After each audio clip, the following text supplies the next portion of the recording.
कितना पैसा आपको लगता है और कितना में आपने खर्च किया है, इसके मुताबिक एक पूरा सुप्रीम कोर्ट में PIL होना चाहिए। अंकल भी बोलेंगे, रिकॉर्ड करिएगा। हाँ जी साहब, बताइए आपको क्या परेशानी है? मुझे भी नहीं मिला।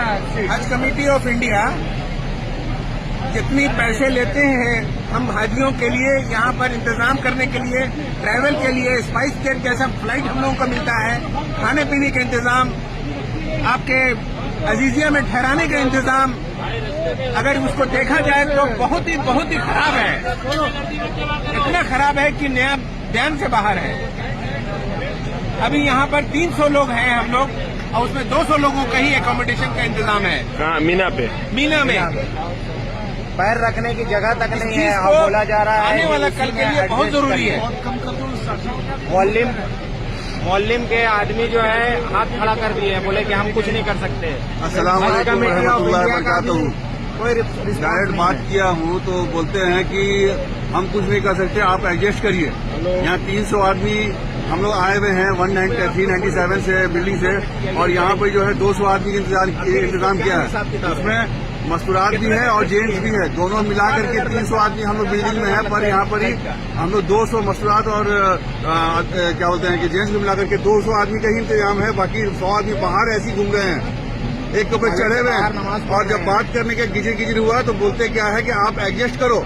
पहले तो बोले काउंटिंग करो। आज आए हम अपने SHO इंस्पेक्टर के साथ, तो उनको हज इंस्पेक्टर के साथ काउंटिंग करवा दिए। काउंटिंग करवाने के बाद सब लिख लिए, बोले कि ठीक है। तो लोग बोलते हैं कि आप एडजस्ट करो। 100 सीट कम है। आप कुछ बोलना लोग चाहेंगे? इतने परेशान हैं कि बाथरूम के बाहर नमाज पढ़ना पड़ रहा है। दिन भर चिलचिलाती धूप में मजबूर लोग खेमे के बाहर धूप में बैठ करके गुजारा कर रहे हैं। हज कमेटी ऑफ इंडिया जो हमसे पैसे लेती है, अभी लगभग 3,60,000 के आसपास लिए है हज कमेटी ऑफ इंडिया। उसका क्या इस्तेमाल करती है ये कभी बताया भी नहीं जाता है। इंशाअल्लाह हम लोग सब जब वापस आएंगे इंडिया तो एक PIL जरूर फाइल करेंगे हज कमेटी ऑफ इंडिया के खिलाफ कि हमारे साथ ऐसा सुलूक क्यों किया जाता है। और ये सिर्फ एक खेमे का नहीं है, ये हमारा खेमा जो है 12-13 नंबर जो खेमा है 53/68 पोल नंबर के अंदर में, सिर्फ ये एक ऐसा खेमा नहीं है जिसमें ऐसी परेशानी है। सारे खेमों में किसी में 50 बेड कम है, किसी में 25 बेड कम है, किसी में 30 बेड कम है।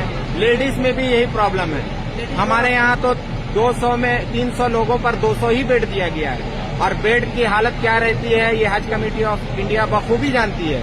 1.5 फीट बाई 6 फीट का बेड में एक आदमी बमुश्किल या तो बैठ सकता है या सो सकता है, और उसमें बोला जा रहा है 100 आदमी आप और एडजस्ट करिए। कहाँ से करेंगे? हज जो है हर जगह हम लोगों को ट्रेनिंग में भी बताया गया, हर जगह बताया गया कि हज जो है मुशक्कत है, बहुत मुशक्कत है। हज में मुशक्कत है, ये सबको मालूम है और सब मुशक्कत बर्दाश्त करने के लिए तैयार हैं। लेकिन ये मुशक्कत का मसला नहीं है, ये मसला है धोखाधड़ी का।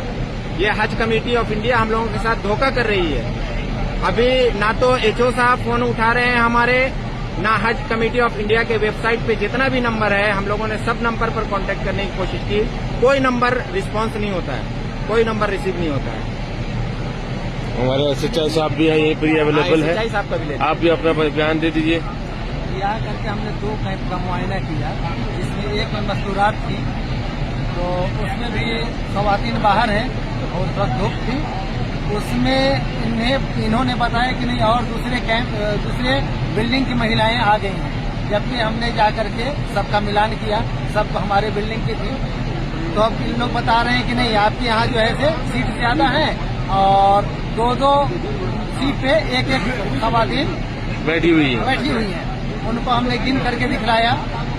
गिनती करने के बाद कुल 72 सीट 72 बेड संख्या 13 नंबर संख्या कैंप नंबर 13 में कुल 72 सीटें और